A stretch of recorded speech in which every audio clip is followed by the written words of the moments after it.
Does it get better than never getting lost?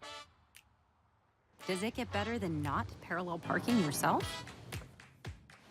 Alexa, ask Smart Feed to feed the dog. Does it get better than feeding your dog from 50 miles away?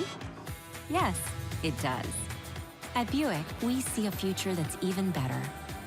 Because the life-enhancing innovations you've never even dreamed of, Buick is dreaming of them every day.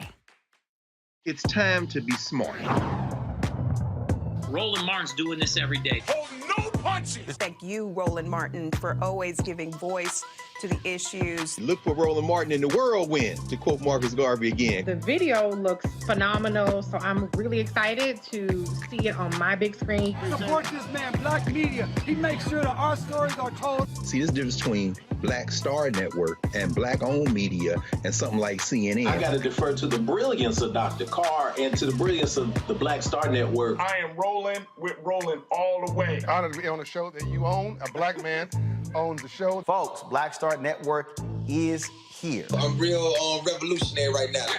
Roland was amazing on that. Stay black. I love y'all. I can't commend you enough about this platform that you've created for us to be able to share who we are, what we're doing in the world, and the impact that we're having. Let's be smart. Bring your eyeballs home. You can't be Black-owned media and be scared. You dig?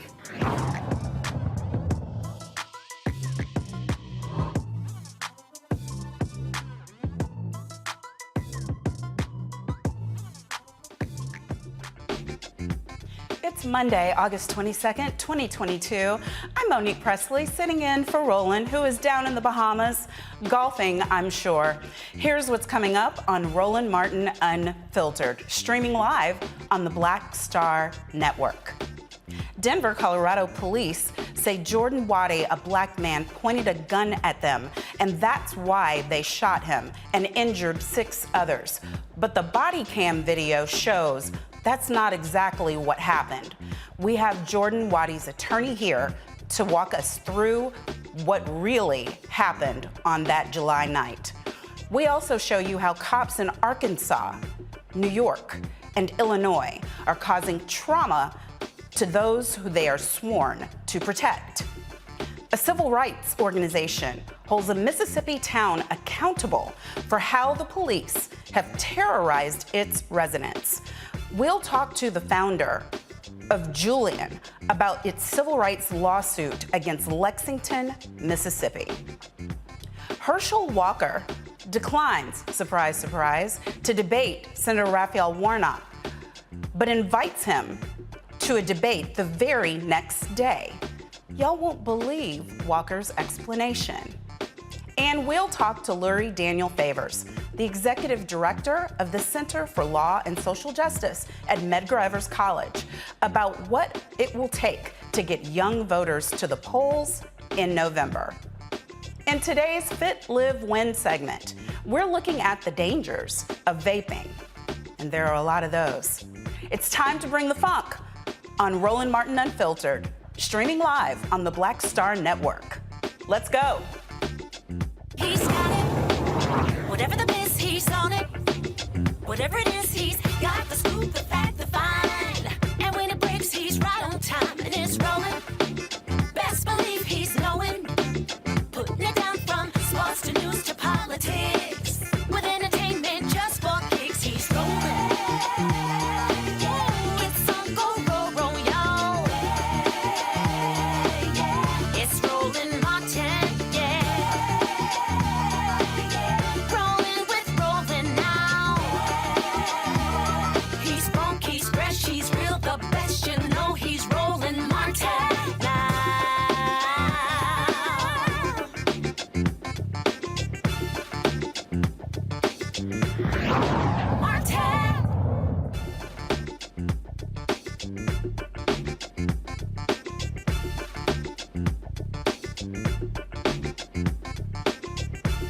In Colorado, Denver's top prosecutor says that she is opening a grand jury investigation into the actions of 3 police officers who wounded 6 bystanders last month while shooting at an armed suspect in a crowded downtown Denver nightlife zone.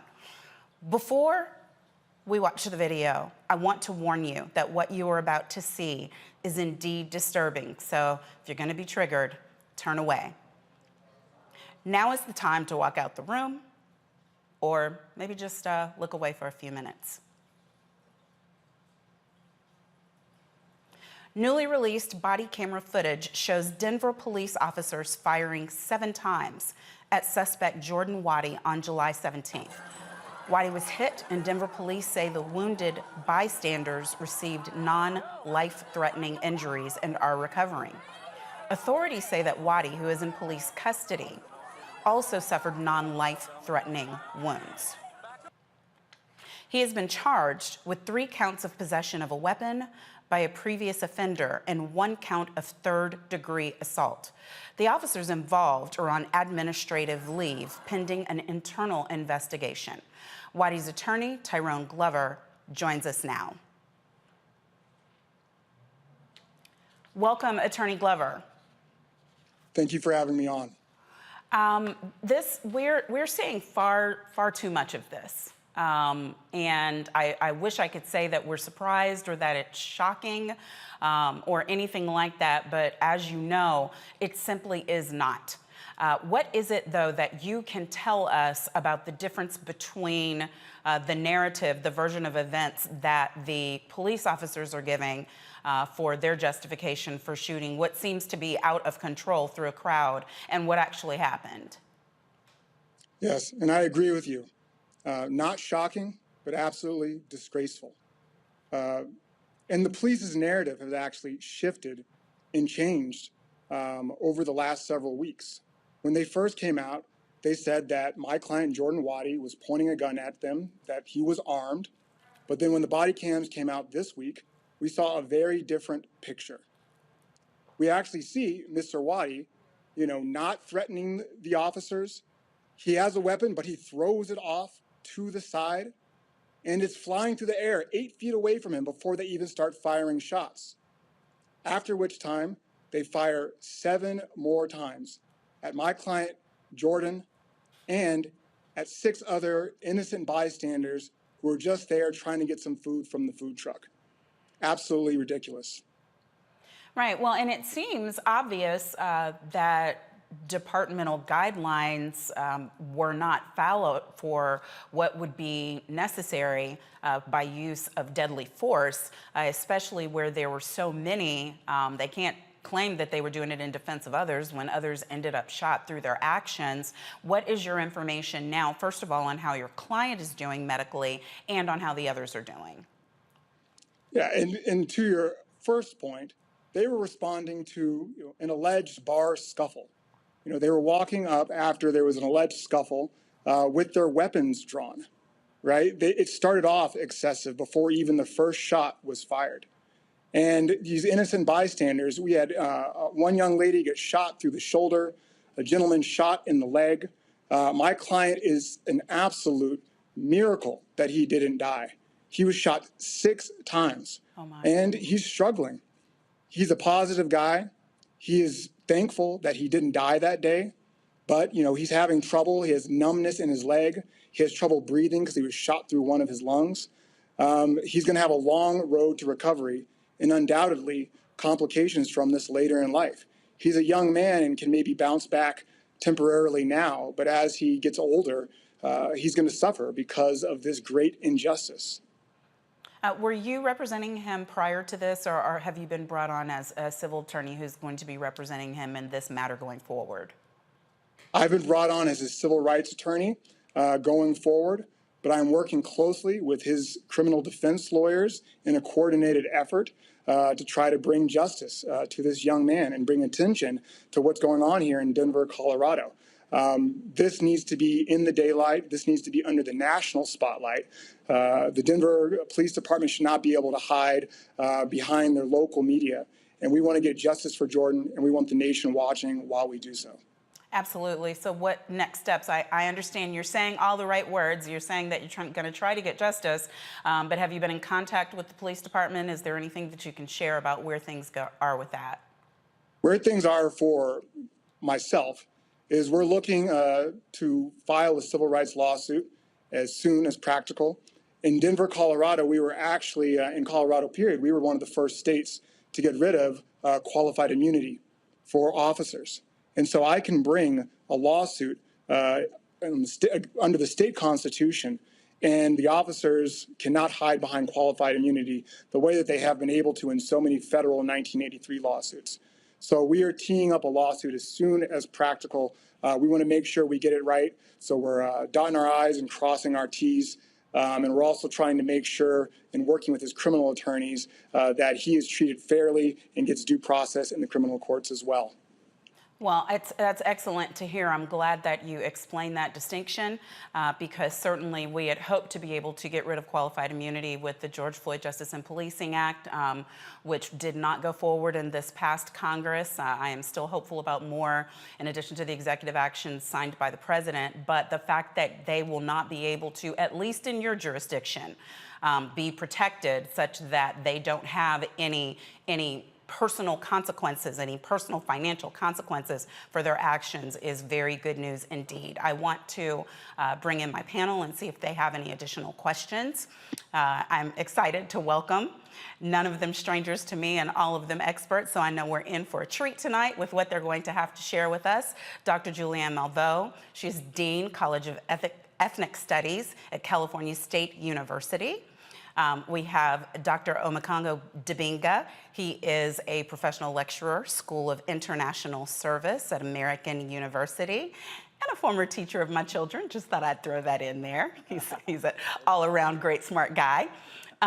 We have Renita Shannon. She's Georgia State Representative. Welcome to all three of you. I'll start with you, Dr. J.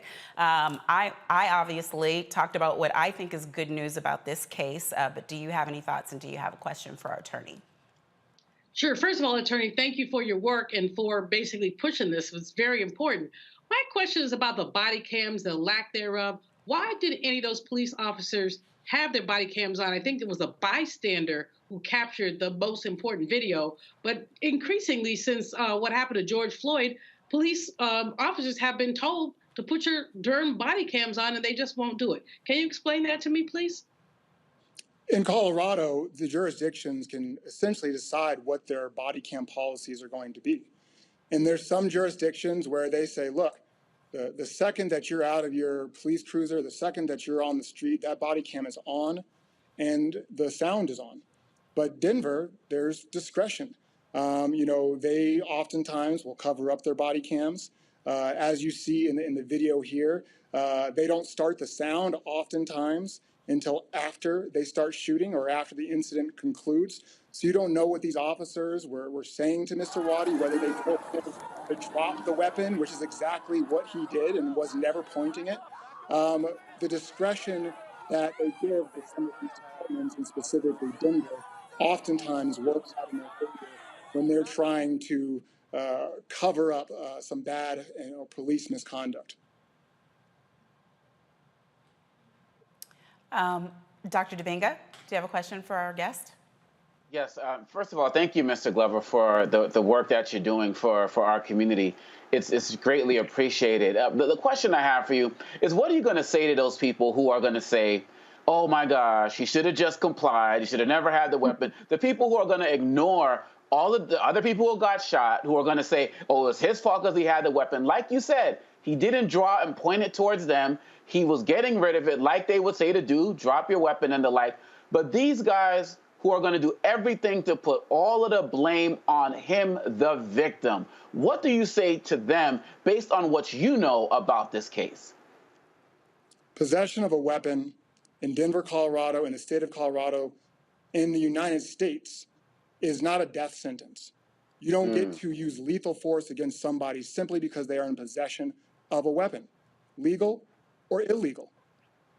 And when we talk about compliance, if you watch the video, he threw the gun to the ground. He surrendered. He disarmed. That gun was 10, 15 feet away before the first shot was ever even fired.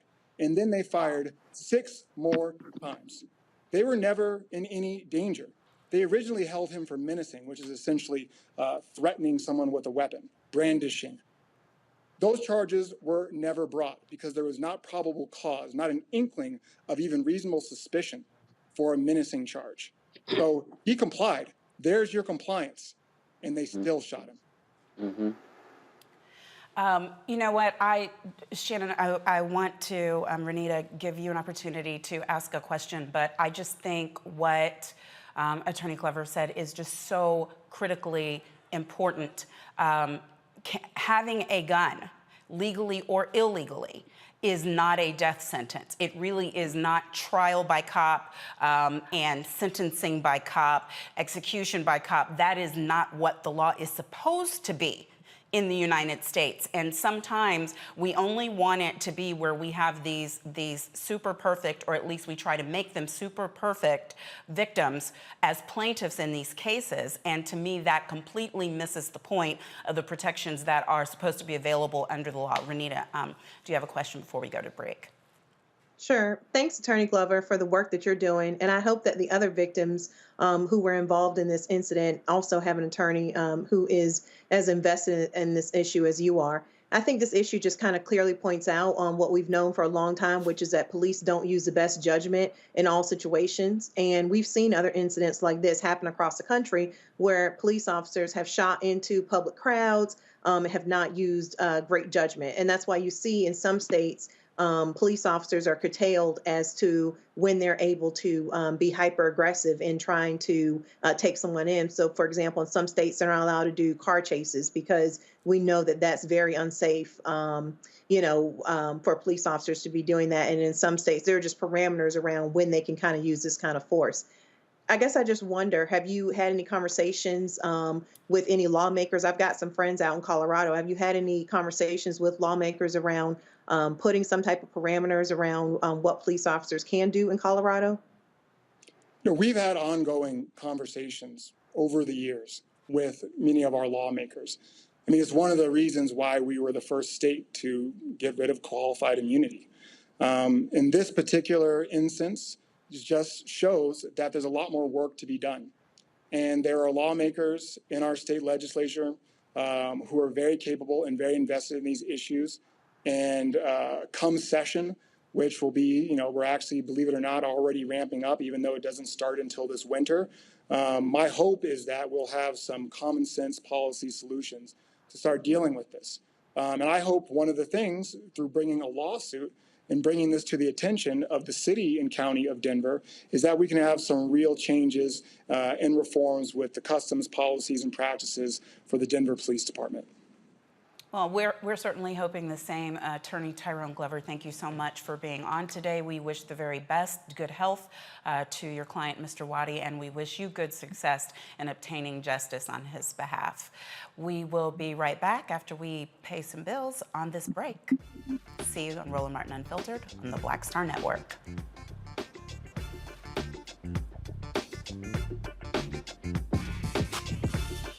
When we invest in ourselves, our glow, our vision, our vibe, we all shine.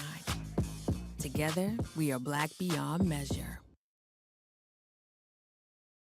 Hatred on the streets, a horrific scene, a white nationalist rally that descended into deadly violence.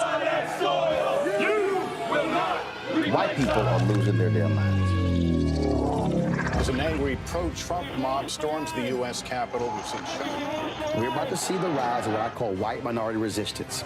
We have seen white folks in this country who simply cannot tolerate black folks voting. I think what we're seeing is the inevitable result of violent denial. This is part of American history. Every time that people of color have made progress, whether real or symbolic, there has been what Carol Anderson at Emory University calls white rage as a backlash. This is the rise of the Proud Boys and the Boogaloo Boys. America, there's going to be more of this. Here's all the Proud Boys, guys. This country is getting increasingly racist in its behaviors and its attitudes because of the fear us white people. The fear that they're taking our jobs, they're taking our resources, they're taking our women. This is white fear.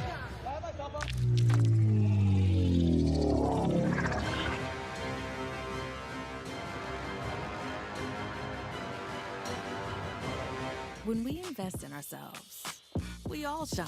Together, we are Black beyond measure.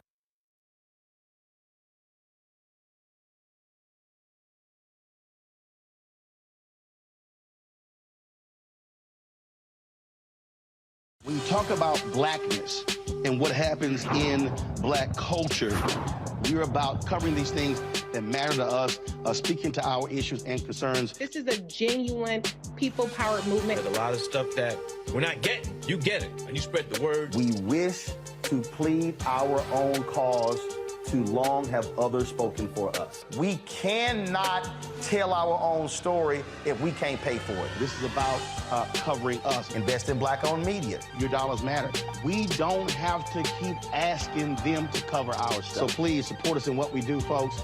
We want to hit 2,000 people, $50 this month, raise $100,000. We're behind 100,000, so we want to hit that. Y'all money makes this possible. Checks and money orders go to P.O. Box 57196, Washington, D.C. 20037-0196. The Cash App is $RM Unfiltered. PayPal is R Martin Unfiltered. Venmo is RM Unfiltered. Zelle is RolandS.Martin.com.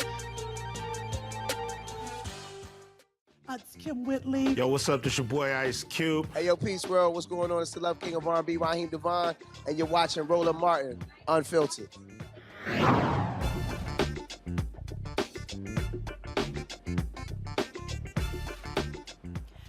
Friday, we told you about the civil lawsuit claiming Mississippi police have terrorized residents in a small town by subjecting them to false arrests, excessive force, and intimidation. The civil rights organization JULIAN is seeking a temporary restraining order against Lexington's police department to demand protection for Lexington's largely Black population. The founder of JULIAN, Jill Collin Jefferson, joins us from Holmes County, Mississippi, with more about the lawsuit. Thank you so much for having me. You know what? Thank you for being here, and welcome to Roland Martin Unfiltered. This, as I just said to our last guest, Attorney Glover, unfortunately, we hear these things and they're not shocking. They're horrifying and enraging, but we're not surprised by any of it. How long has this been going on? So this has been happening pretty consistently for about a year now. It got really, really bad in the last year. It was happening before that, but when this former police chief, Sam Dobbins, became the chief of Lexington, things changed and got drastically worse.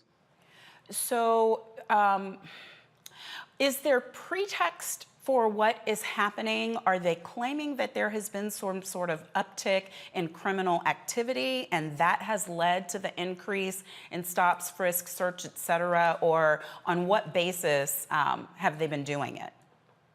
Quite honestly, there is no basis. It's been random. And they have been targeting the Black community. The places where these stops are happening, they're happening near Black neighborhoods. The people who are being stopped are Black people. When white people go through these roadblocks, they're allowed to just pass through easily. The Black people who go through get stopped pretty much every single time and arrested on baseless charges. And so what is happening here and what they're saying is the motivation for it is that, you know, this is basically, yeah, they've said it's crime control, but this is not about crime control. This is simply about control. This is about controlling the Black population in a county that's predominantly Black and is run by a white minority, to be honest with you. It's a town, it's a community where Jim Crow has never left. And so that's what we're dealing with right now and what we're seeing. Now, are you saying that these are all happening at designated stopping points where they have roadblocks and people are either driving through or walking through and they are on a discriminatory basis stopping some and allowing others? That's happening, yes. What's also happening is that the places where these roadblocks are being set up are places where Black people tend to go. near a night spot. They're having roadblocks that will be, right outside the black high school, but they don't have roadblocks outside the white high school. As a matter of fact, there have been times when the white high school has had events and they've actually blocked off the road and allowed them to get back into town more easily. So it's a completely different type of way that the black community is being treated. And I just want to say that this also goes beyond roadblocks.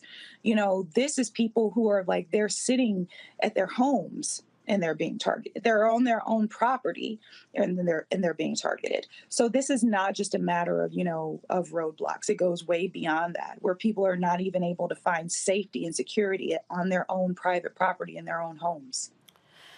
This is hideous. It's worse than I even thought. I want to go to my panel, but I really wanted you to give an opportunity to please tell us a little bit about your organization and how you came to be doing this work. Thank you. So it is hideous. And I wish that the need for this work wasn't there, especially in 2022. But JULIAN is a civil rights and international human rights organization. I named it after my mentor, Julian Bond, who taught me everything I know. What we do is we specialize especially in racial terror. And so we've litigated modern day lynching cases. What's happening in Lexington, and the reason why we were brought in is because this is racial terror that's on a mass scale. It's happening to an entire town of Black people, hundreds of Black people. It's happening to them all at the same time. And so we were brought into this by the community. They called us, they said, hey, can you come and can you help us with this situation? I want to give credit where credit is due. There are other organizations that had been on the ground before in previous months, and so this community was incredibly organized. And so we came into this and we saw the issues that were happening, and basically I was really glad that we were able to come up with a solution that would benefit this community and also protect them. So that is what JULIAN does. The way that I like to describe us is that we're a mix of LDF, when it was led by Thurgood Marshall and Constance Baker Motley, combined with SNCC pre-1966 and a Silicon Valley tech firm. That's who we are. Well, that sounds like a winning combination for sure. Have you solicited the assistance of the Civil Rights Division of the Department of Justice? Have they commented? Or are they aware of what's going on? I do know that they are aware of what's going on, and we have reached out to them. We've also reached out to the FBI. And so a lot of these things I can't comment on because they're ongoing investigations, but we have reached out to those entities. All right, excellent. Let me toss to my panel. Renita, do you have a question for our very, very smart guest?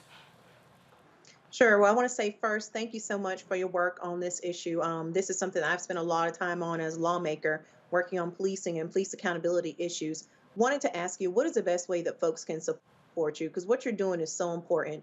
We all continue to see video after video of how folks are being treated, particularly in our communities. And there's no way to really avoid the fact that just too much of today's policing really is about the harassment of Black and brown communities. So I applaud you for what you do and want to know what is the best way that the public can support you. Thank you for that question. So first off, the best way the public can support us is by speaking out, speaking along with this community. What is happening? These people are putting their lives on the line to actually make change in their communities. They knew that if they became plaintiffs in this suit, they knew that if they filed complaints, that they would be targeted. And so people are actually, their lives and their livelihoods are in balance here. And so the more power that we have in numbers, the safer they are. So I would say if people could, speak out on social media, if you could write letters to your congressman and tell them about what's happening here and say, hey, something needs to happen. You guys need to intervene. This needs to be more than just this community fighting on its own. I would also say reaching out to the state. We've reached out to the governor's office multiple times. We've reached out to the attorney general of Mississippi, on this. And the attorney general's office told us they did not have jurisdiction of what's happening in here, which is absolutely ridiculous. So I would say putting the pressure on the people who have the control to change things as well. And then, apart from that, something that always helps us is having funding so that we can help this community. What JULIAN is doing and the work we're doing, I'm incredibly proud of, but we're doing the work of, an organization that has, been around way longer than we have and has a budget that's way bigger than ours. So, when we go into a community, when we do this, we go all in and we do every single thing we can. And we don't let our size or our budget dictate the change that we can create, but it's always, always helpful to have that backing. So if anyone is able to back us in that way, then we would also welcome that. Yeah, we certainly want to do that. Dr. Demings. Yes, I wanted to follow up on Representative Shannon's question on kind of a different level as it relates to support. I'm wondering, what are some of the consequences of what's happening in the community? Are we dealing with, obviously you're talking about the psychological impacts, but also are we also dealing with economic impacts, like people maybe being arrested and not being able to make bail and maybe losing their job, other things that may affect their ability to enroll in school because they got arrest records? Because you talked about those are some of the things we can support by supporting the organizations financially, which I'm hoping everybody's going to be doing, including myself. Well, what are some of these like direct consequences of some of the actions that are happening in this community? Yes, I'm so glad you asked that question. I'm so glad you asked that question. In terms of the consequences, we have situations where, people are missing work because of like these trumped up court dates and on these trumped up charges. We had a mother who she would have to drive from Memphis, pretty much every other week because her son was being targeted over and over and over again by cops. She was missing work because of that. She couldn't pay bills because of that. These are also situations where the amount of bail that's being put on people is basically being randomly selected by the cops. The very cops who are arresting them on false charges, they're the ones who are figuring out how much is supposed to be paid to let people go. And these amounts are pretty much always a little bit more than what the people can afford to pay. And so individuals, it ends up being a situation where people are really spending their last to just try to like stay out of jail on things that they shouldn't be in jail for in the first place. The other thing about this is that Holmes County is one of the poorest counties in the country. So these are not people who have the means anyway to be able to be paying these fines. And the way that it's happening is that this county, this town specifically, this municipality, Lexington, is funding itself in large part off of these constitutional violations. The money that they're getting from these fines, it is revenue for the city. And so some of this, actually a lot of this is intentional in that sense as well. Wow. I'm glad you brought up the revenue part of it because that's like a poll tax. That's like all of the other ways that we've watched government exploit our people for its own purposes, and then the funds don't end up even going back into the city. They go disproportionately to those who, at least in a town like this, are not even in majority. So I wanted to also bring up before I went to Dr. J that it's my understanding there's been an audio recording to surface from this Lexington police chief, Sam Dobbins, using racial slurs and talking about how many people he killed in the line of duty. What can you tell us about this? Yes, so this is an audio recording that an officer who worked with Dobbins recorded and Dobbins didn't know he was being recorded. That officer reached out to my organization, JULIAN, and gave us that audio recording. The person that gave it to, Cardell Wright, we had a team meeting and we decided, what are we going to do with this? In this audio recording, we decided that it was best to release it because the truth needed to be out there. And on this recording, you hear this chief of police, the man who hired and trained other officers and told them what they could do and not do. You hear him telling this officer that he does not care if that officer kills somebody in cold blood. I'm being really, really diplomatic in how I say this because he said a lot of curse words. He said the N-word a lot. He also said that he had killed at least 13 people in his career and that all those killings were justified. And one of those killings, he said that he shot one person 119 times in a cornfield. What we know about this now is that he shot that man down.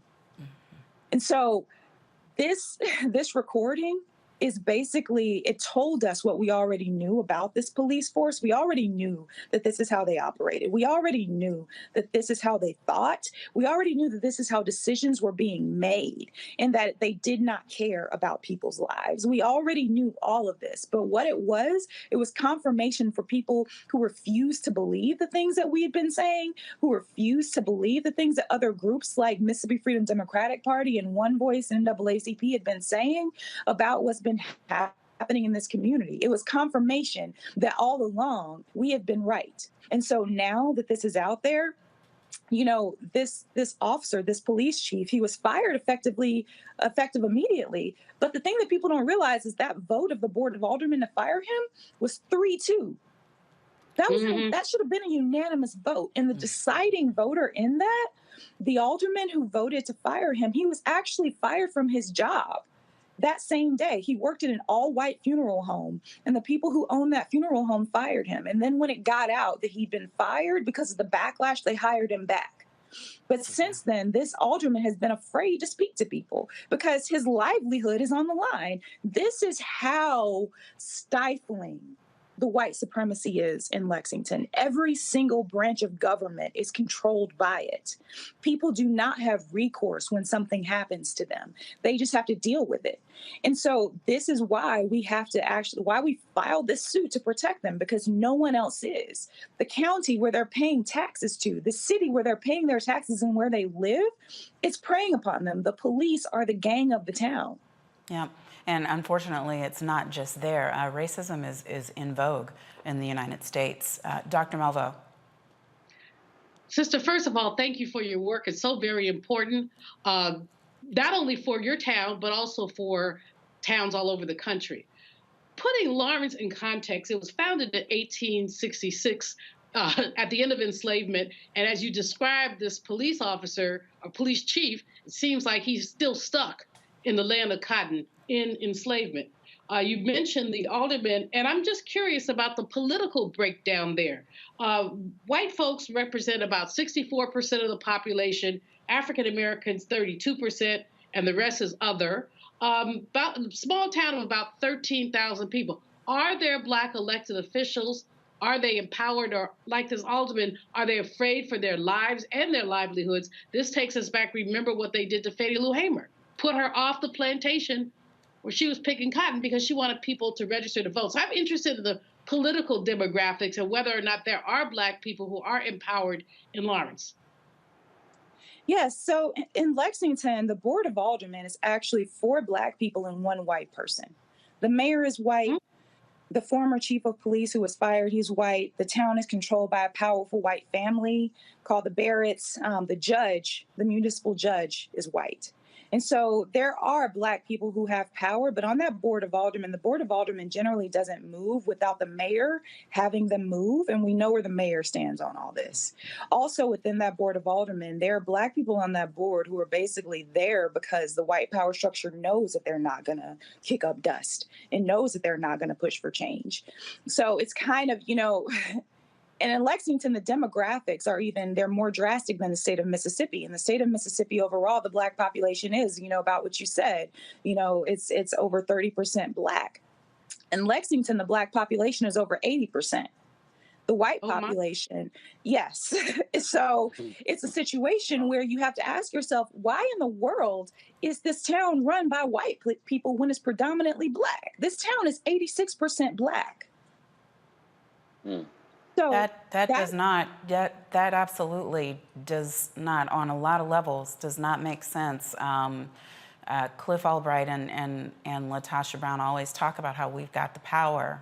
They're the co-founders of Black Voters Matter, and I'm just wondering if that message has not made it to Lexington, or if the voter intimidation coupled with suppression is so steep. But thankfully, you've come on this show, and hopefully now more people will know about what's going on, and we will be shining some high beams on what's happening there, and also on the very good work that you do. So thank you so much for coming on, Jill, Colin, Jefferson, and please do keep us posted. Thank you so much. Coming up on Roland Martin Unfiltered, More cops gone crazy, but not just going crazy, breaking the law in Arkansas, New York, and Illinois. And we'll tell you about another American town left without a police force after a mass resignation. Roland Martin Unfiltered will be right back after this break. You're watching the Black Star Network. When we invest in ourselves, we're investing in what's next for all of us. Growing, creating, making moves that move us all forward. Together, we are Black beyond measure. On the next A Balanced Life, the Bible says that the spirit is willing, but the flesh is weak. After 2 years of hunkering down, we can all relate to that. Spring, sun, and fun. We may be ready to get out there, but our bodies may not be ready to party. On the next A Balanced Life, we're gonna get our mind, body, and spirit on the same page. That's A Balanced Life with Dr. Jackie here on the Black Star Network.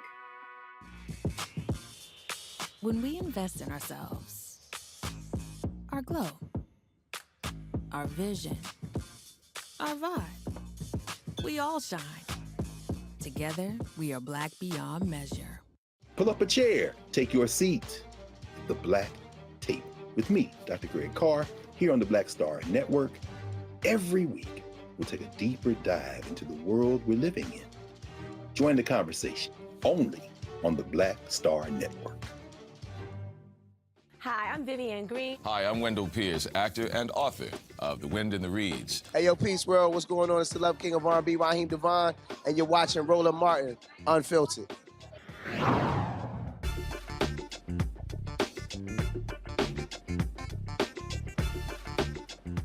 In Arkansas, 3 law enforcement officers in Crawford County are on administrative leave after a video shared on social media shows them beating and restraining a man in a parking lot. We want to warn you again that the video that you are about to see is graphic and can be triggering, so now is the time to leave the room or turn away until the video is over.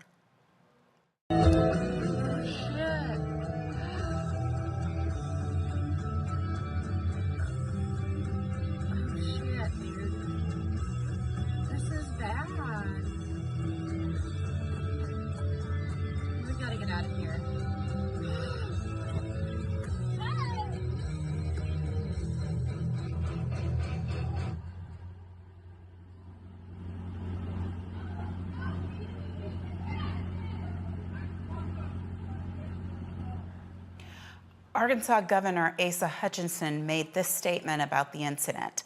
I have spoken with Colonel Bill Bryant of the Arkansas State Police, and the local arrest incident in Crawford County will be investigated pursuant to the video evidence and the request of the prosecuting attorney. Here's what Crawford County Sheriff James DeMonte said about what happened. In reference to the video circulating social media involving 2 Crawford County deputies, we have requested that Arkansas State Police conduct the investigation, and the deputies have been suspended pending the outcome of the investigation. I hold all my employees accountable for their actions and will take appropriate measures in this matter. 2 of the officers are deputies with the Crawford County Sheriff's Office, and the 3rd is an officer with the City of Mulberry Police Department. Arkansas State Police is investigating the incident. A New York family is suing a New York PD officer for $20 million over a road rage incident. The lawsuit alleges that Douglas Devaney, a 32-year-old off-duty NYPD officer, was involved in a July 23 road rage argument that led to a crash around the corner from his neighbor's home. Take a look. If you touch me again, what you doing? You just threatened to stab me with a pen. Which precinct you work? You just threatened to stab me with a pen. Which precinct you work? Okay? You just threatened to stab me with a pen. Really? You want the cops here? Get the cops here. Yeah, they are coming. That's fine. You put a gun out on me. Tell your son to stay away from my house. You put a gun out on me. That's what I'm going to say. Yeah, because you put a pen to my neck. I said if you touch me again, and I said to my if you neck. touch me again. Doesn't matter. You put a pen to my neck. The cops called him, man. Don't you see? That's why he's here. It's fine. Listen, you need to be disbarred from whatever precinct. Okay. You cannot be using our taxpayers' money to behave the way you're behaving. Tell your son to stay away from my house, please, okay? Go to He your drew. house. Yes, he did. I have him on camera. Did not go to your Okay. house. He walked by your house. It's public property, Yeah. sir. I have cameras too. Okay.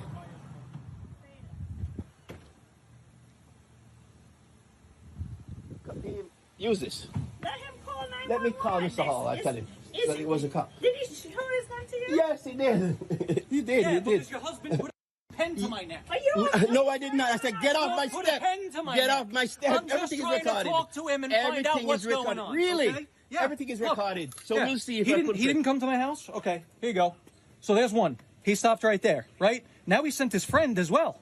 Okay. But how do you know that's him? You didn't How see do him. I You know didn't it's have a him? visual? Because he It broke the doesn't mirror matter. of It's the damn same car. And he's on the street. He never come to your same house. That's the car. street. As a police I came over here to talk to him. Why did you break off okay? my mirror? I And didn't and we break live your here. mirror. Yes, you did. I did not break your mirror. You All caused I him to did get is in an push it. accident. You Yeah, caused because him. he almost killed me. I'm scared because I didn't cause the accident. How do you I in went your to car? talk to him. Yeah. I went to talk to him, and he drove into the car in front of him. Because he was scared. You came out your What car. am I and gonna rushed do? him. He does. What am I gonna do? You're on my property to put a gun on me. You think Yeah, I'm because scared you of put a pen to my neck. I said, You if you touch me touched again, you're my the one neck who- with you the pen. first touched You me. touched my neck with Listen, the pen. you wanna- With you the wanna point know of the pen. You No, touched I my did not. neck. I didn't You know touch what? it.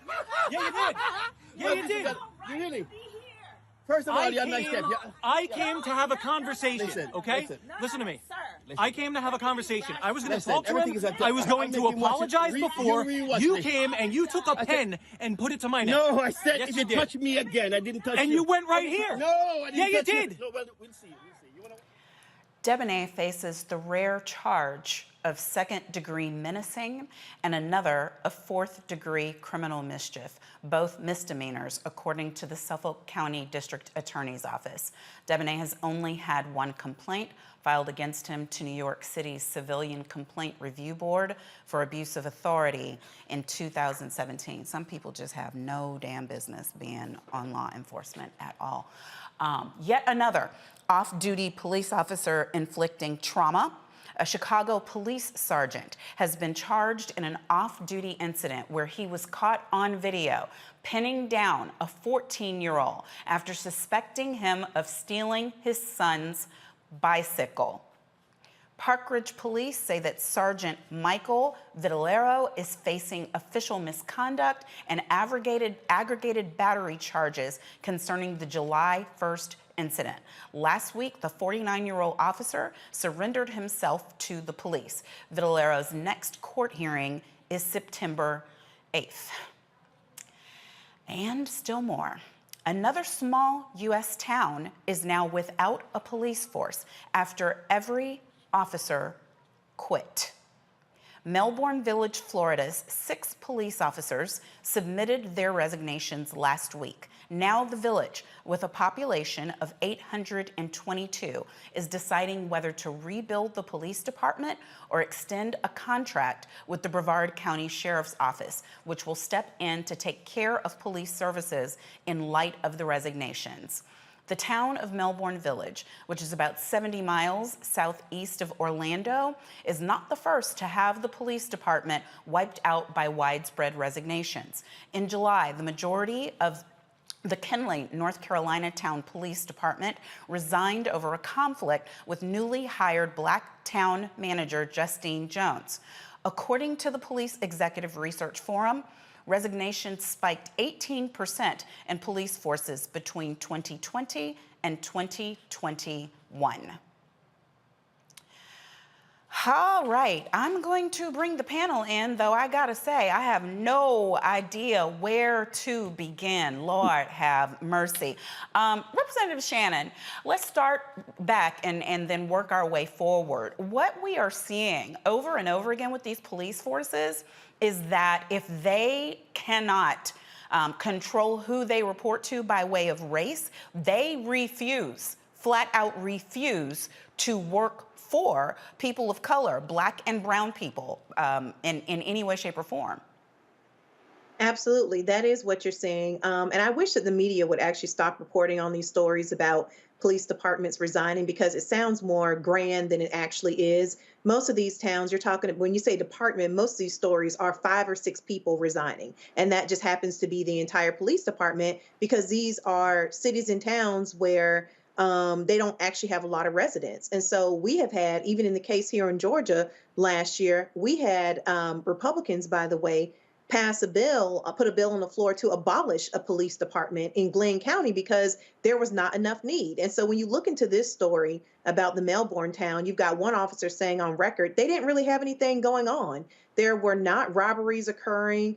They would have maybe 5 incidents a year. And so this, I think, is really important because the conversation around whether or not to just keep throwing money at policing, which politicians love to run on, and people love to just kind of run on, let's just, reduce crime by supporting police more and more, which we know that more police actually does not make us safer when you look statistically. But this just kind of makes the point. We have seen situations, for example, in New York, when police officers got mad because of the criticism that they were receiving, and they resigned, and actually crime went down. And so I think what the story really should be from this story that we're talking about in Melbourne, the one in North Carolina, and really any of these departments is really a true reflection of crime rates, regardless of whether or not there are police there. That's what the story really should be. And I think that lawmakers should take away from this that, there really is, there's really time out for passing the same old solutions, which is more and more and more money towards policing instead of putting more money into things that actually reduce crime, like reducing poverty, putting out resources for addiction, putting out resources for mental health issues that need to be dealt with. They really should be taking comfort in the fact that just more and more money towards policing is not, the answer. I agree with you if that's true, but I got to tell you, I don't have any measure of affection whatsoever for the Brevard Police Department. So to have the Brevard office be in charge and be charging this small municipality for its services isn't sounding like the best solution either. But okay, let's go to another one. Dr. Devinga, you are our resident race expert, but all 3 of our panelists obviously know a great deal about it. But when we look at those road rage incidents, what are you seeing there? Because I see obviously a lack of temperament to hold the office, and I see, the need for better screening for these police officers because he has no business having a state-sanctioned weapon that can be used to murder other citizens. But what do you see reflected there? Well, on a panel like this, I'll take 4th place as it relates to raised expertise. I mean, I just have so much respect for what all of you all are doing and continue to do. To be quite honest, when I look at these situations, I primarily find myself thinking about the midterm elections. And the reason why I find myself thinking about the midterm elections is because we have to get the senators in place that are going to help us be able to advance the George Floyd police reform bill. When I think about what that officer did, if he loses his job, I think about the fact that he can go right down the street and get another job because there's not going to be a database created where situations like this can be tracked. The fact of the matter is this happens all too often. And the fact of the matter is that even going to the first story you started with the Arkansas police officers, many of these guys are coming in wired up. Many of these guys are bullies in their own right. Many of these guys are racist and have social media posts where they're showing that they don't care about black people. And so this man, he should not, like you said, he should not have a job. But really, at the end of the day, we have to continue to keep our cell phone cameras, charged so we can record these incidents. In that Arkansas example, I think when we were reading the story that you all sent, the person who filmed it said, if I wasn't filming, this guy would have been killed. One of the officers saw I was recording and pointed at me while I was doing that. And that brother probably would have been dead. So really, at the end of the day, when I see that story about the man basically trying to hunt this guy's son down, I'm saying at the end of the day, he has to be gone. All this talk about a pen and all this other type of stuff, this is ridiculous. You're brandishing a weapon on somebody's private property. These guys do not care. They do not care about us. They barely care about themselves. Yeah. So really, at the end of the day, we have to turn to our political might. I mean, look, the guys who killed Ahmaud Arbery got life sentences plus. And even that has not been incentive enough for some of these guys to stop their shenanigans. They're still going out there, still not caring. The only thing we have is to record, hold them accountable, get that political power in there so we can get it all documented and get these guys off the force so they can't work anywhere in the United States ever again. Yeah, well, I mean, I hear you. And no, I do not believe that incarceration in one state is a proper incentive for better action from a police officer in another state. There's just not any data to bear that out right now. Dr. Malveaux, you got the last minute. You can talk about whatever you want to talk about these cases, Dr. J, about these I was going to say, don't tip me like that. But in any case, the rogue racist police culture is national. We saw these cases, but these cases is not limited to those cases. There are lots of blame to go around, but I'm going to tell you who I blame more than anything else. Police officers who call themselves good cops. Yeah. They could blow the whistle on their colleagues if they wanted to. They will tell you in conversation. I just had a conversation this weekend with this brother who was talking about, I hear you saw something I said, and he said, you don't like the police? I'm like, no, I really don't. And he said, well, da-da-da-da, many of us are good people. Well, if you're good people, blow the whistle on the bad people. But only when someone has a camera and captures this are people willing to act, and even then action is often very slow. But these so-called good cops are not good because they close their eyes and co-sign the rogue racist police culture that allows this man, DeBonnet, whatever his name is, to walk up on somebody's property talking smack and lying and threatening. And no, he shouldn't be working for a police force or anything else. He shouldn't be working. He should be behind bars. And to charge him with 2 misdemeanors, I mean, they should charge him with at least 1 felony, plus add trespassing. He's on this man's property talking about his son. I mean, come on here. All of these cases, again, really speak to the rogue racist police culture that has its roots in enslavement, that is simply racist, has roots in enslavement. If you call yourself a good cop, stop it. Yeah, well, as usual, everyone on this expert panel is 100% right, absolutely correct. And hopefully somebody is listening. It is time for us to take another break. Roland Martin Unfiltered will be right back, right here on the Black Star Network. When you talk about blackness and what happens in black culture, we're about covering these things that matter to us, speaking to our issues and concerns. This is a genuine people-powered movement. There's a lot of stuff that we're not getting. You get it, and you spread the word. We wish to plead our own cause. Too long have others spoken for us. We cannot tell our own story if we can't pay for it. This is about covering us. Invest in black-owned media. Your dollars matter. We don't have to keep asking them to cover our stuff. So please support us in what we do, folks. We want to hit 2,000 people, $50 this month, raise $100,000. We're behind 100,000, so we want to hit that. Y'all money makes this possible. Checks and money orders go to P.O. Box 57196, Washington, D.C. 20037-0196. The Cash App is $RM Unfiltered. PayPal is R Martin Unfiltered. Venmo is RM Unfiltered. Zelle is Roland at RolandSMartin.com. When we invest in ourselves, we all shine. Together, we are black beyond measure. Don't you think it's time to get wealthy? I'm Deborah Owens, America's Wealth Coach, and my new show on the Black Star Network focuses on the things your financial advisor or bank isn't telling you. So watch Get Wealthy on the Black Star Network. When we invest in ourselves, we're investing in what's next for all of us. Growing, creating, making moves that move us all forward. Together. Y'all know who Roland Martin is. He got the ascot on, he do the news. It's fancy news. Keep it rolling. Right here. Rolling. Roland Martin. Right now. You are watching Roland Martin, Unfiltered. I mean, could it be any other way? Really? It's Roland Martin.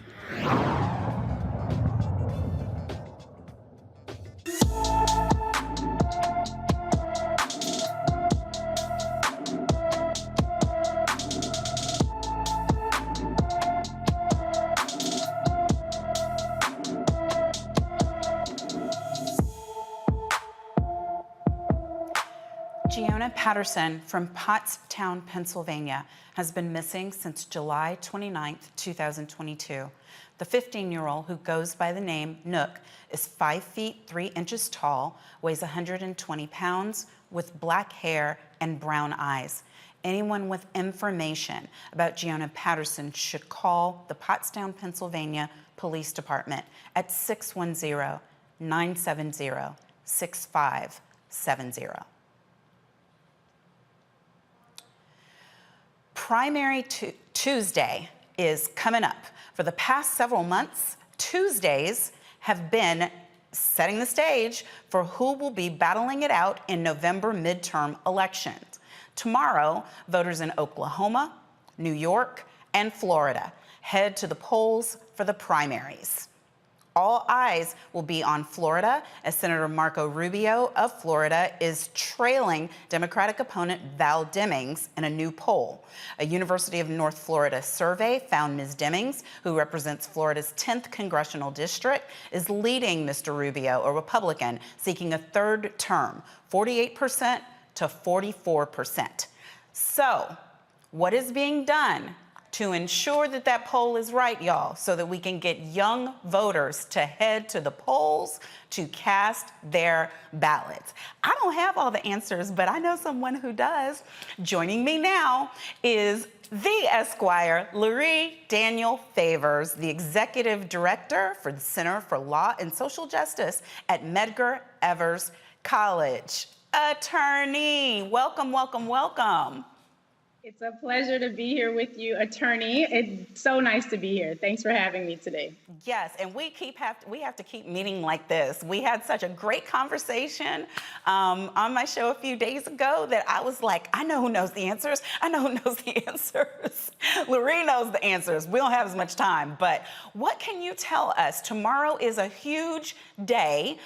First of all, how's it looking? What are the priorities, and how do we get these votes out? So the first part of your question blanked out. I think you said, how are we looking in terms of turnout for young people right now? Was that correct?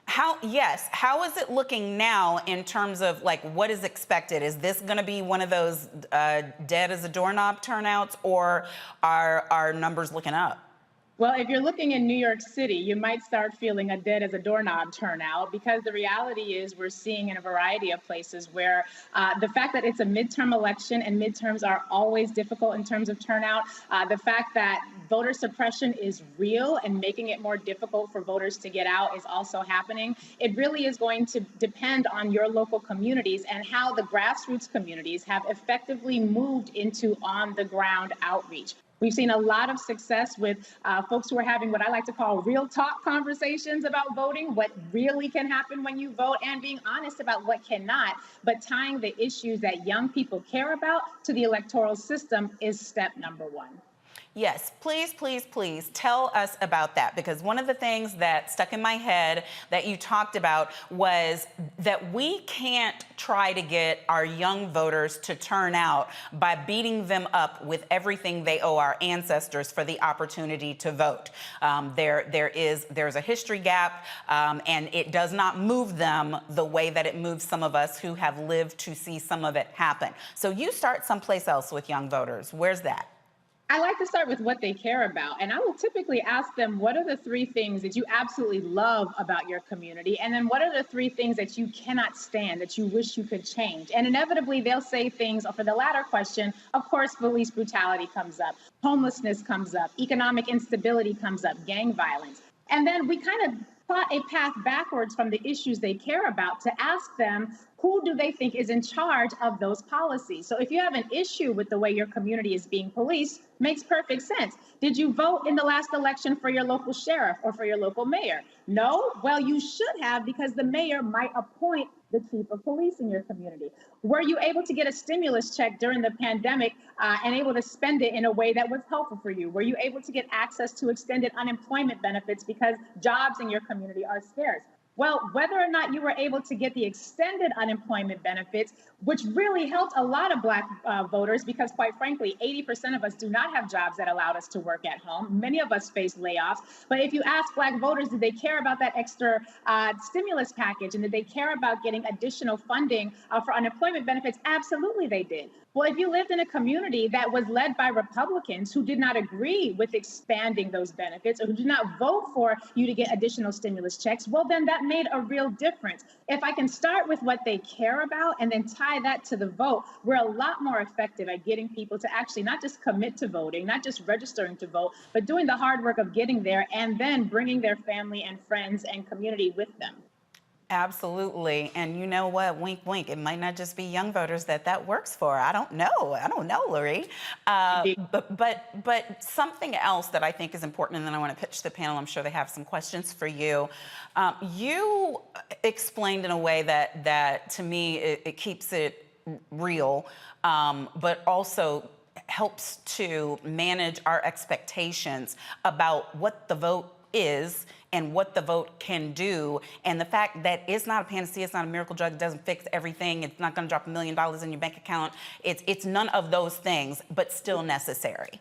Yeah. So I like to be real clear. Voting ain't going to give you Wakanda. Okay. Like, we're just not going to get Wakanda because we all had great voter turnout. Voting in and of itself will not even give you reparations. And I think we just need to be clear about that, because sometimes in our zeal to encourage people to get out the vote because we know what's at risk, we sometimes frame it as though, well, if you just vote, all of our Black problems will be solved. And that's simply not true. Voting answers the question, who is the king or queen in your community? And I like to tell people, we don't have a king or a queen in America, but in countries that do, well, what's your housing policy? Well, what did the king say?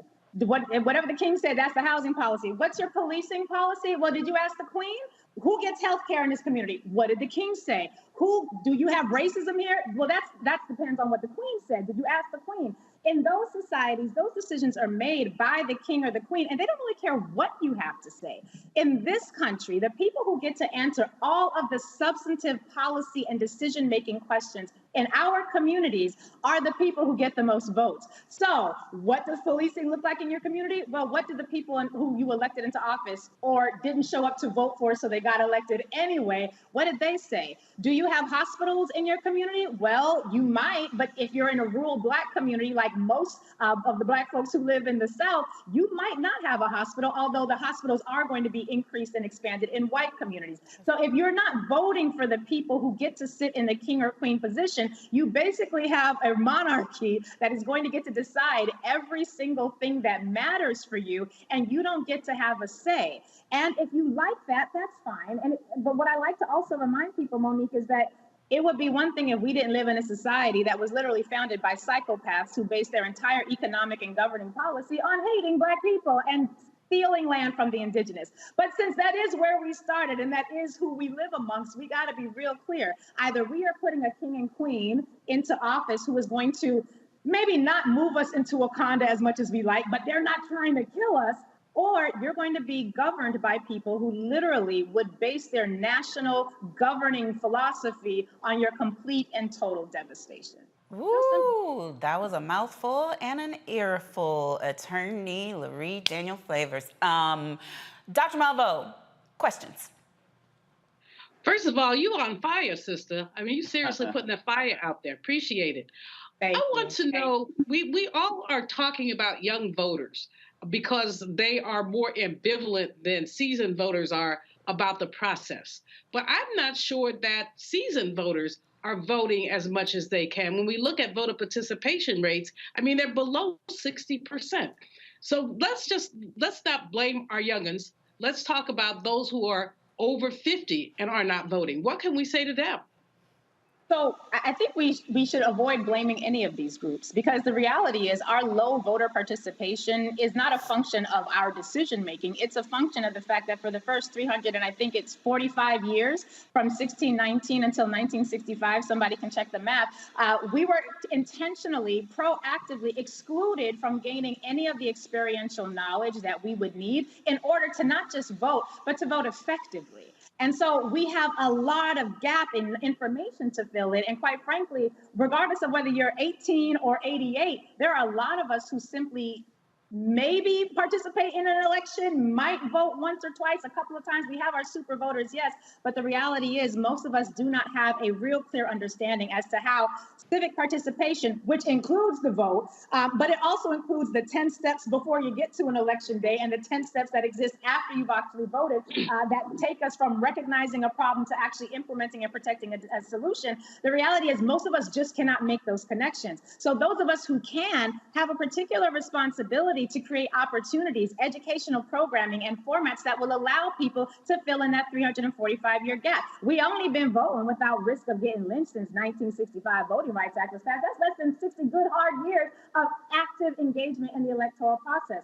One of the things that we have done, and this is just one example, at the Center for Law and Social Justice at Medgar College, is we've launched our Advocacy Academy. And every semester, we are taking cohorts of everyday New Yorkers, people of African descent, and providing that for them an 11-week culturally responsive education that fills in or does a bit to fill in that gap of information. Another thing I would just say quickly is we spend so much time focusing on Election Day, we forget that there are 364 other days of the year where there are council hearings happening. Most of us don't know it, and even if we know about it, we don't know how to testify. Who's teaching our people how to testify at these hearings? Who's teaching our people how to look at the calendars to see what legislatively is happening at their local and state levels? Who is teaching our community how to not just have an elected official, not just be proud of them when they come to your church and want to shake hands and kiss your babies, but how do you hold them accountable? How do you present them an agenda that says, I love what you're trying to do, but this is what me and the folks in the community, this is what we done come up with, and we need you to take a look at this. We've got 5 suggestions, only 3 of which are negotiable. So we got to be clear that filling in those gaps, it's not just about Election Day. It's about the entire 360-degree ecosystem that exists around the vote. For, again, most of our existence here, most of our time here, we were excluded from that. And when we can fill that gap in, and we can, then we are going to see a stronger level of activation, I think, regardless of the age group of the voters in question. And I know that we can get an amen from the elected official who we have on the panel. Representative Renita Shannon, weigh in. Okay, so I grew up in Florida. Obviously, I don't live in Florida anymore as I'm a lawmaker in Georgia, but I'm a firm believer that you have to give people something to vote for. And if Democrats want to continue to lose elections, when we do lose, it's asking people to vote for the lesser of two evils. That just does not work. So my question to you is, what are voters telling you on the ground in Florida about why Val is 4 points over Marco? Like, what is making that 4-point difference? So I can't speak to specifically the voters in Florida as I am in Brooklyn, the other end of that coast. But I will say when it comes to the lesser of two evils, I really do think that that's a framing of elections and electoral politics that we should perhaps shy away from. That makes very much sense to me. I was a Black church girl. The lesser of two evils makes a lot of sense in a religious institution. But when it comes to picking somebody who's going to decide whether or not you get access to clean water or dirty water, I want somebody who's going to be able to make those decisions without racial animus, right? And so I like to encourage people when it comes to voting, we're not looking for our child's father. We're not looking for a co-parent. We're not looking for a lover. We're not looking for a bestie, someone to have beer with, because that's never going to happen. You're looking for someone who is going to most effectively make the decisions about whether or not, if there's a storm that's hitting Florida, a hurricane, whether or not you're going to get access to government resources to help you rebuild in a way that's not skewed by racial outcomes. And so if I were a guessing person, just to the specific question, I would say Val Demings is simply a better candidate, but I'm not a Florida voter, so that's simply a guess. But I think she's phenomenal. And I think Marco Rubio, who just helped to squash the amendment to the infrastructure bill, or the Inflation Reduction Act, that would have done things like cap insulin at $35 so that people aren't paying their child's education so they can survive their diabetes. I think stuff like that may have a lot to do with why perhaps Marco Rubio is doing less well than he might have expected. Yes, I mean, whatever it is, keep it coming, y'all. Dr. Dominga, 30 seconds. I just want to know, do you feel, first of all, it's just an honor to talk to you. I love your show and just everything you've been doing on Sirius. My question is this: do you feel like we're getting ahead of ourselves as it relates to all of these stories about how Democrats' projections have changed going into the fall? And could that influence voters to possibly stay home because they think we got it all in the bag? All I know is I remember Democrats thinking they had it in the bag not so long ago, and then we wound up with Donald Trump as president. So it's never in the bag. Like, so long as you have the ability, if you are choosing, if you have two people on the ballot, one of whom, again, ain't going to usher in Wakanda, but doesn't want to kill you, and on the other side of the ballot is someone who literally would rather see you wiped off the face of the earth, certainly their piece of this rock, then I think the choice is clear. And I guess this also relates to the point earlier about giving voters something to vote for. That becomes less important, I think, the more sophisticated your voting populace is. The less sophisticated we are as voters, and again, that lack of sophistication is by design. It is not our fault as Black voters. But the less sophisticated we are electorally, the more you have to sort of entice the voters to come out. The more we double, triple, quadruple down on explaining to our people how every single racially disparate outcome is a function of some level of electoral engagement, we won't necessarily need the trail of goodies to lead us through the forest. We'll be the ones determining what it is that elected or candidates or incumbents should be saying when they come to us, because we'll have already determined what our collective agendas are. See, Daniel girls make all the sense in the world. I'm telling you, they do. If you all like what you hear and you are learning some things, which I know you are, from this talented expert queen, you can hear her every weekday. Lurie Daniel Favors, Sirius XM, it's Urban View? Is that? Yes, right. Sirius XM Urban View, 10 a.m. to noon, Eastern, Monday through Friday on Sirius XM Urban View Channel 126. Thank you, ma'am, for coming and for sharing. We appreciate you. Appreciate you. We all know that the Georgia GOP senatorial candidate and former Georgia Bulldogs star running back Herschel Walker isn't the most intelligent candidate who will appear on November's ballot. That's kind. The Republican candidate has a history of verbal gaffes, nonsensical language, factual inaccuracies, and a blatant disregard for the truth, just like the man endorsing him. This past weekend, Walker confused some reporters, and himself no doubt, when asked about debating incumbent Reverend Senator Raphael Warnock. What I say to Senator Warnock is he owed it to the people to get in front of the people to explain why he's voted for the policies that he's voted for. And this is in his hometown. It's in his hometown, and I think it's a fair and equitable debate for the people. A debate should be about the people. And I'm not sure why he won't come to debate, and I'm saying I'm going to give him, make him feel good. I even buy him a gift.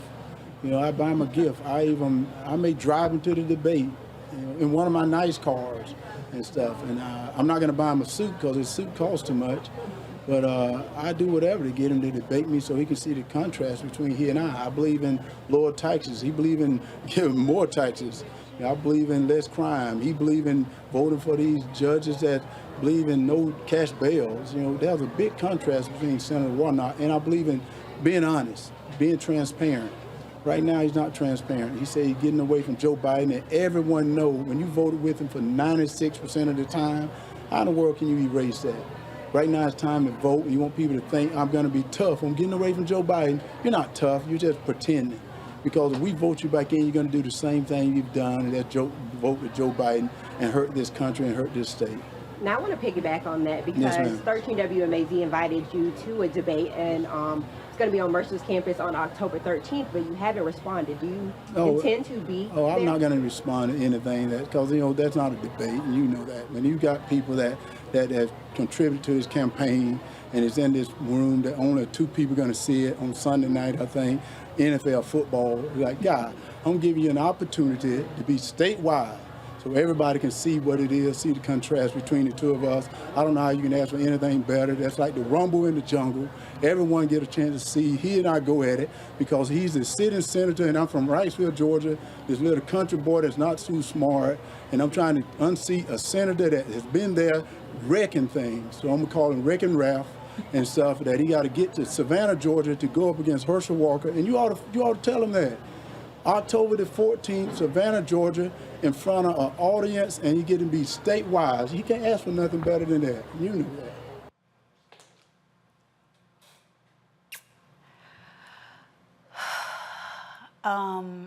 He's not all checked in, but you're probably tempted to laugh, and it's not funny at all. That's right. Because the latest, the Phillips Academy poll shows Walker with a slight lead over Warnock, just under 3 months until the election.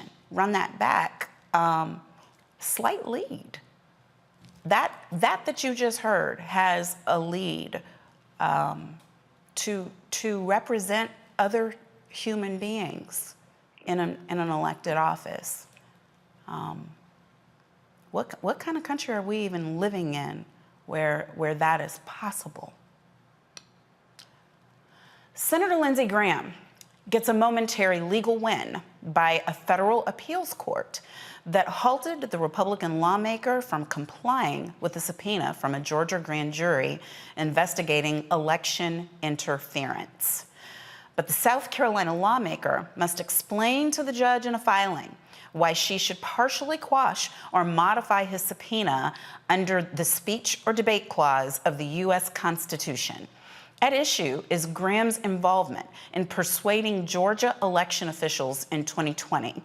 In the weeks following the election, Graham called Georgia Secretary of State Brad Raffensperger and his staff twice, wanting another review of the absentee ballots.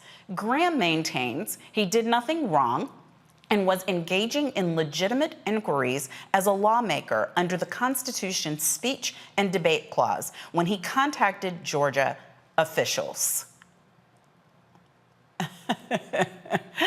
Yeah, that has nothing to do with the speech and debate clause, and it doesn't matter whether you're an original founder's intent type Constitution person or you're interpret it however you want to interpret it, the way the days of the week are type person.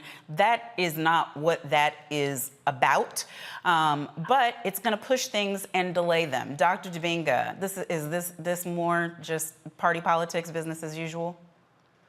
This is business as usual. This is who they are. They deflect and deny, and they drag out taxpayers' dollars to the best of their ability in order to keep themselves in the news and do their best to try to win some more financial support. The fact of the matter is, like you said, everything Lindsey Graham is putting out there is fake. He's simply trying to avoid being held accountable. And when you look at what Fani Willis is doing down there and holding these guys accountable, up until this search happened at Mar-a-Lago, most people have said the closest line from Trump and an orange jumpsuit is what's going on in Georgia.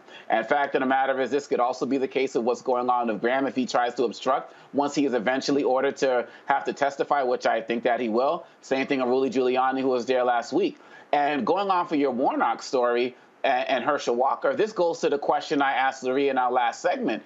We can talk, like you said, this is no laughing matter. We can laugh about Herschel Walker, say that he's not right in the head and all of this, but he can win in Georgia. And even though people like Mitch McConnell is talking about he's scared he might lose the Senate, we may not have the best candidate, all of this stuff, like Larry said, how we got Donald Trump in 2016, it could lull us into a sense of false security that can have these type of guys getting in. Senator Lindsey Graham has no business being in the Senate. He's a coward. He doesn't care about the people of South Carolina. He has been kissing Trump's behind from the beginning and continues to do so. And I'm just waiting for the day that he gets brought down and to be held accountable, because he is nothing but a liar as it relates to what his role is, to such an extent that Ben Raffensperger, I believe his name is in Georgia, said that he took that phone call as a threat to help him, encourage him to get rid of some votes in Donald Trump's favor. He didn't call as a senator. He called as a sycophant and a supporter and a surrogate for former President Trump, and he needs to be held accountable for it. Yep. Rep. Renita, this is your home turf. This is what y'all got going on right now, and what the Warnock and Walker election. What that says to me is that for all we talk about race and racism and white supremacy, some things really are not about race as the true through line. It is all really at base about power, because they would elect this man, they would kiss him full frontal on the lips if it meant them holding on to the power that they have and being able to gain more of it. Tell me where I'm wrong. Well, you're not wrong, but it is also about race. What they are, and this is where people are getting confused, which is why you never hear me say anything. You'll never hear me say anything about Herschel's level of intelligence or make jokes about him not being the brightest person. You'll never hear that. Why? Because I know living here in Georgia that these folks are not selling that he is a member of Mensa. They are selling that he will blindly follow the agenda, which is about keeping white supremacy intact. And that is what the voters are voting for. So that's why I asked the previous guest about what in the race that we're looking at in Florida, what voters are being offered, because regardless of whether voters have a bachelor's degree, don't have one, it's not about the education level of a voter. People want to know what they're going to get, especially on our side. We've got to have increased turnout. If people don't know, then they will stay home, and it has to be something proactive. It can't be, well, you could be stuck with somebody who really wants to hurt you, because people have now lived through the Trump administration. I mean, they've lived through the Trump presidency and came out alive. So people know what they can actually withstand. So right. I mean, but are you a Democrat? Absolutely. Okay, so I think here we can not just ask the questions, but we can answer them. If there are things that are being offered that you know the Democratic Party offers in the upcoming midterm elections that is different than what the Republicans offer, take this 1 minute and tell us. Well, and so every candidate, it is different. But what I'm saying is I'm seeing too many ads run on don't elect Herschel because he's not smart. That says nothing about what voters will get if they vote for Democrats. That's an issue, and we're seeing that across the country. I would say that we're seeing a lot of it by folks who are outside of Georgia who are thinking that that is the biggest thing that we've got in order to defeat Herschel. It's just not going to work, as polling is showing you, because what they're selling on the other side is that he will run their agenda. Right, but what will we get? I'm giving you the air, the time, the opportunity. What will we get? You're there in Georgia. I assume a Warnock supporter. What is it that Georgia voters looking at us right now? I don't want them to count on these ads. What is the difference? If it's not about his intelligence, it's not about the agenda, what should the Georgia voter be going to the polls for to ensure that Senator Warnock is able to keep his seat? Senator Warnock is running a campaign where he is saying that he will allow women to make choices about their bodies. He is running a campaign to say that he will work to expand access to health care. I mean, he's running on all of the values that Democrats want to see. I guess what I'm pointing out, again, though, the shock about the competitiveness with Warnock and Herschel is that the rest of the country is focusing too much on Herschel's level of intelligence and not enough on policy differences between the two. That's what I'm pointing out. Right, absolutely, absolutely. I agree with you, and that's why I want to give time and space for us to make the differences, because I think that is the benefit of a show like this one that Roland has and the Black Star Network that he has built, that we don't just come and talk about the problems, we come and we offer the solutions, because I know people come here because they can trust us. Dr. Malveaux, what are your thoughts? Well, two things. Herschel's intelligence is irrelevant because what we know is that he's a Trump puppet. And so, I mean, he could have a 0 IQ if he could follow the cue cards and say, vote this way. So we really don't need to care about that. As our sister senator has said, what we need to care about is public policy. And with the policies, I mean, Raphael Warnock is head and shoulders above any of the Republicans in the Congress. Let's just be clear about it. He's talked about child care. He's talked about health care. As the senator says, he's held up democratic values. Not only that, I mean, he's genuinely a good guy. He don't have no baby mama drama. Excuse my ebonics, but when you say baby mama drama, you have to use ebonics. I mean, he doesn't have any of that. He doesn't have any of these problems. Herschel is a problem candidate, and, lack of intelligence notwithstanding, he also doesn't tell the truth. That clip you ran about debating, come on, it's absurd. But in any case, so first of all, I think when we have to make the case for Democrats. We have to make the case for it. And I think, quite frankly, we've talked about it on this show before, Democrats do a very poor job of tooting their own horn. President Biden did a win last week. He got the inflation, inflation reduction bill, which really doesn't reduce inflation, but that's another story. But he got it passed. It has some environmental things in it. It has some money in it. It has lots of stuff in it. They did a press conference. They need to be beating the drum on this one, because these are the things that if Republicans get power, they will take away. Make no mistake, they will take away. And then just a brief minute on Lindsey Graham. Anybody who trusts him, remember 2016, he attacked the orange orangutan. Then as soon as he won, as soon as 45th president won, he starts playing golf with him. That lets you know how little integrity, how few principles that man has. So and he says free speech allows you to go trolling for votes with other elected officials. I think not. But I give kudos to the folks in Georgia who are pursuing him.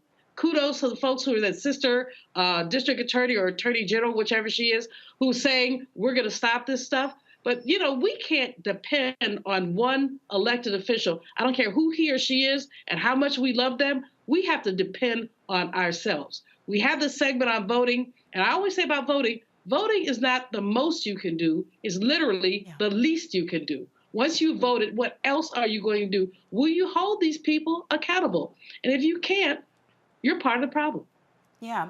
Will you hold them accountable? Or, hey, what about you can run? You can run yourself. Hey, council is for you too. School board is for you too. Whatever it is, maybe you're supposed to be in law enforcement instead of these people who are going in there and bragging about killing us. There are all kinds of ways that you can walk out a public service agenda that helps not just your family, your community, your country. But for now, we need to take a break. You're watching Roland Martin Unfiltered on the Black Star Network. We'll be right back. When we invest in ourselves, our glow, our vision, our vibe, we all shine. Together, we are black beyond measure. Hatred on the streets, a horrific scene, a white nationalist rally that descended into deadly violence. White people are losing their damn minds. As an angry pro-Trump mob storms the U.S. Capitol, we've seen shooting. We're about to see the rise of what I call white minority resistance. We have seen white folks in this country who simply cannot tolerate black folks voting. I think what we're seeing is the inevitable result of violent denial. This is part of American history. Every time that people of color have made progress, whether real or symbolic, there has been what Carol Anderson at Emory University calls white rage as a backlash. This is the rise of the Proud Boys and the Boogaloo Boys. America, there's going to be more of this. Here's all the Proud Boys, guys. This country is getting increasingly racist in its behaviors and its attitudes because of the fear of white people. The fear that they're taking our jobs, they're taking our resources, they're taking our women. This is white fear.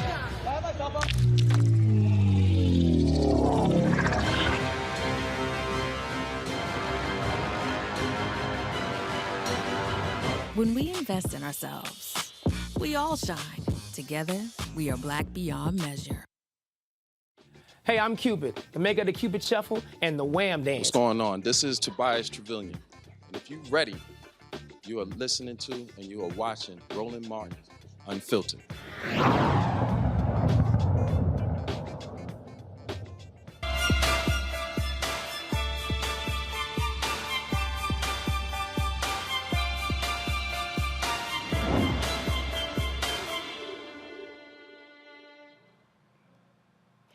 Tobacco use is the single largest preventable cause of disease and death in the United States. Worldwide, more than 7 million people die each year prematurely from diseases caused by cigarette smoking and exposure to tobacco smoke.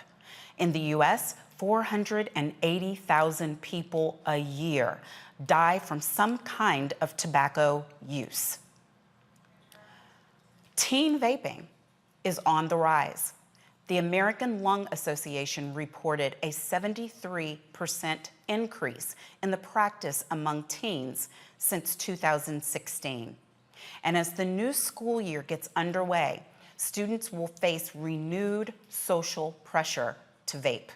Dr. Bridget Williams, the CEO of Green Harvest Health, is here to tell us the warning signs and provide tips to prevent your child from vaping. Welcome, Dr. Williams. Thank you so much for joining us. Absolutely. Thank you for having me.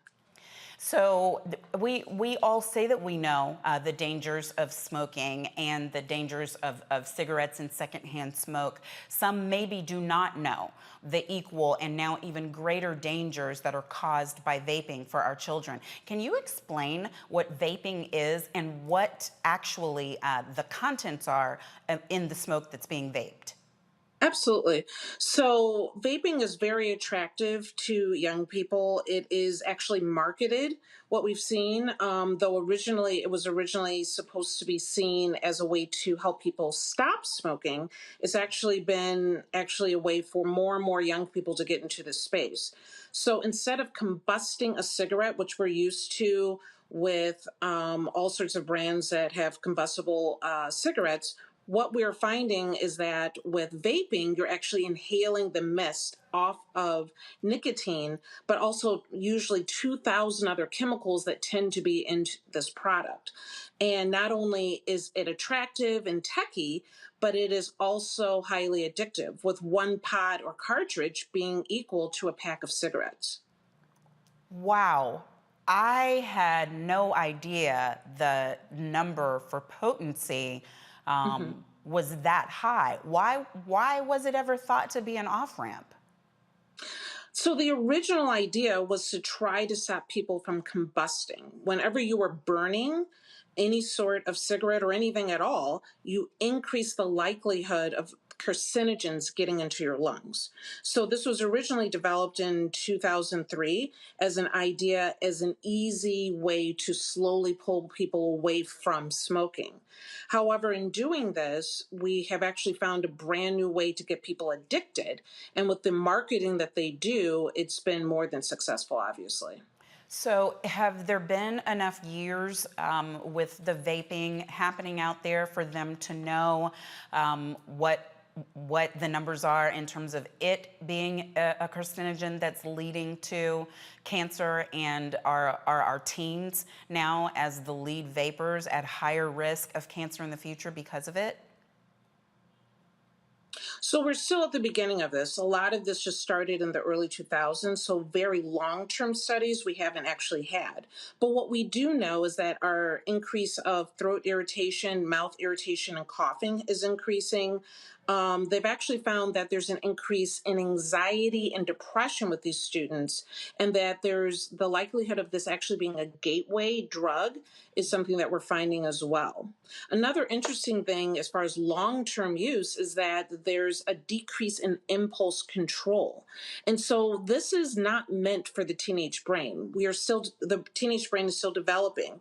And so to introduce this, especially at the high concentration that they're exposed to, and even higher concentrations, then the likelihood of this becoming more of an issue and what else might develop as far as continued lung injury and even heart injury is something that we're discovering. So are there age restrictions or age minimum requirements for all vaping? So, it is a little bit state by state. Originally, of course, with tobacco or cigarettes, we're used to it being 18 years old. There was an increase from 18 to 21 in many states, but not all states. And the problem is that teens seem to be able to obtain these from all sorts of different sources, which can also be dangerous itself. Yeah, absolutely. Well, what are some solutions? What are you thinking that we need to be doing? So definitely there needs to be much more vigilance at home as well as at the schools, that we have to have open communication with our teens and be willing to actually talk about why they're using it and what they're getting out of it. There's a lot of this can be a lot of teen pressure. Also helping them find ways that when they're ready to kind of pull away from this, how do they quit? Usually for your average adult that's trying to quit just tobacco cigarette smoking, it takes them 3 times to be able to get away from this. So how can we actually help our teens is by open communication, giving them other things to do, sugar-free candies and gum, even the fidget spinners that were very popular not that long ago can keep them busy. A lot of students will find that just chewing on something, even a straw, can be beneficial.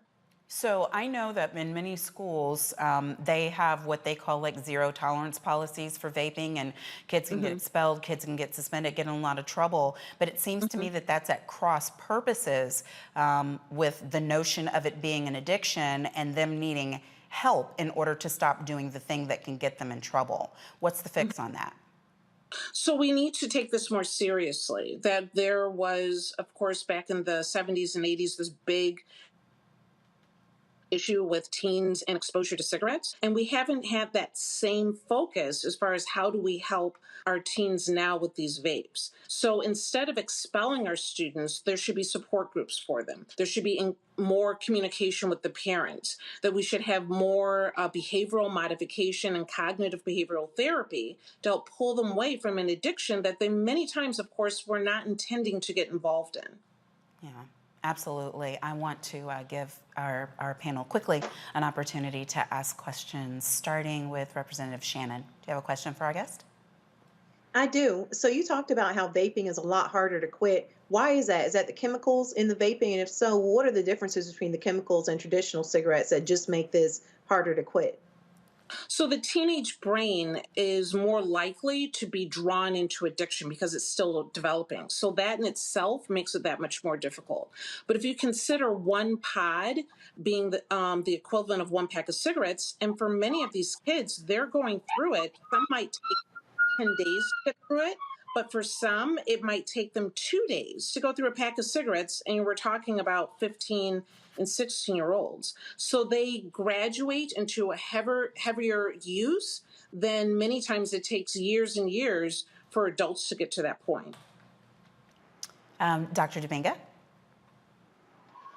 When I was reading this and learning about this, I couldn't help but think about the situation with menthol cigarettes and how they were targeted to the Black community.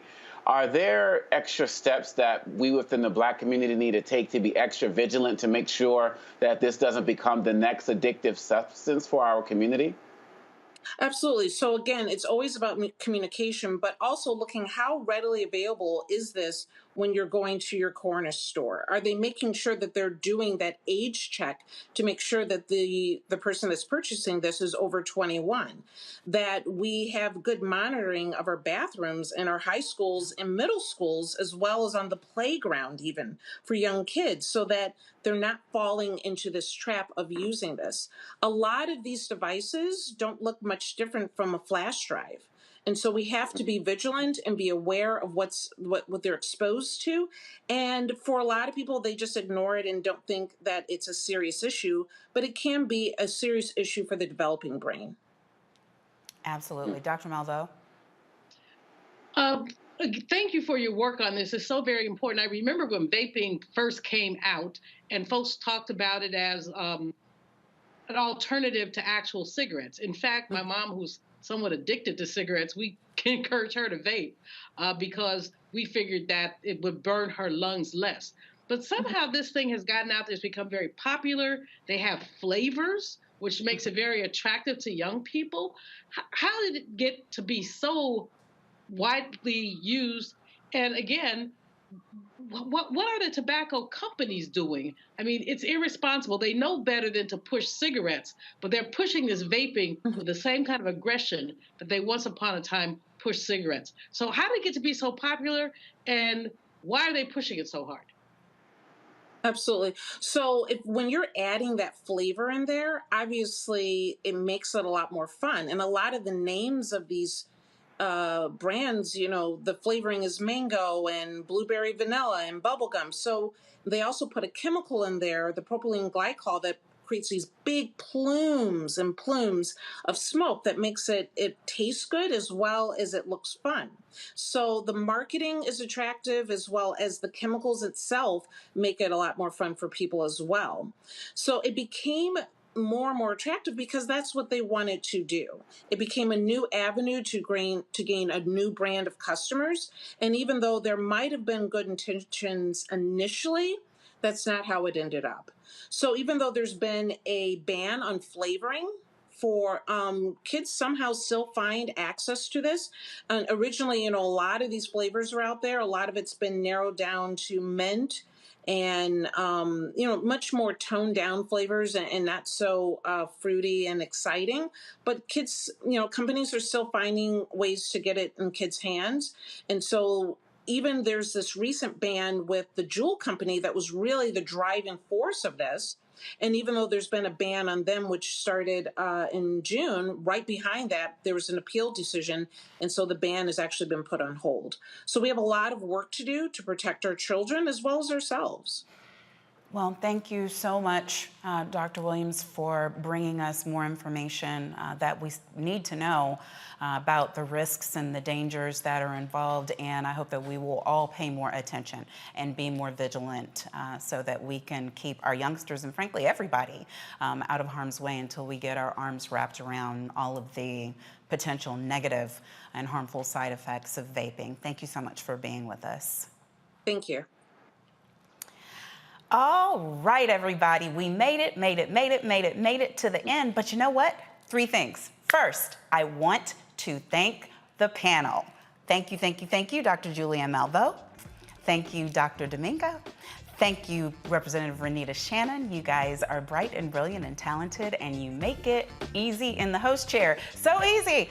I'll be back here again tomorrow while Roland's doing more golfing and more enjoying and more taking time off, and no doubt by now in some linen suit somewhere dancing. But before I'm back here tomorrow, did you guys know I have a show? Join me, noon, IG Live. Make it make sense. My guest tomorrow is the queen, Ms. Latasha Brown. We're gonna talk about her Southern Girls Consortium. So see you noon tomorrow on IG.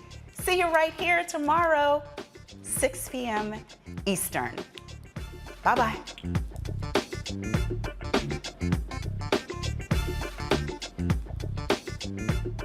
When you talk about blackness and what happens in black culture, we're about covering these things that matter to us, speaking to our issues and concerns. This is a genuine people-powered movement. A lot of stuff that we're not getting. It was coming out because it was just a creepy crawler. To plead it did our not, own cause, did not want too long to. have others spoken for us. We cannot tell our own story if we can't pay for it. This is about covering us. Invest in black-owned media. Your dollars matter.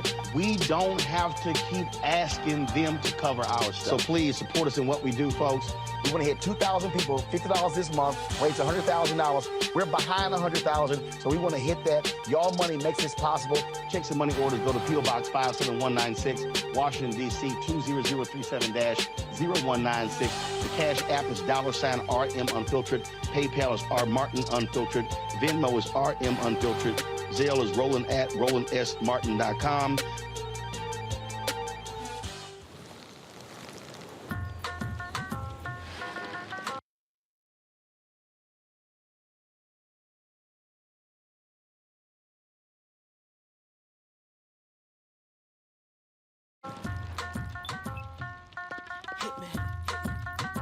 Listen to me now. Is you with me now? The biggie bounce. I know you dig the way I switch my style. Holla, holla. Get your freak on. Get your freak on. Get your freak on. Get your freak on.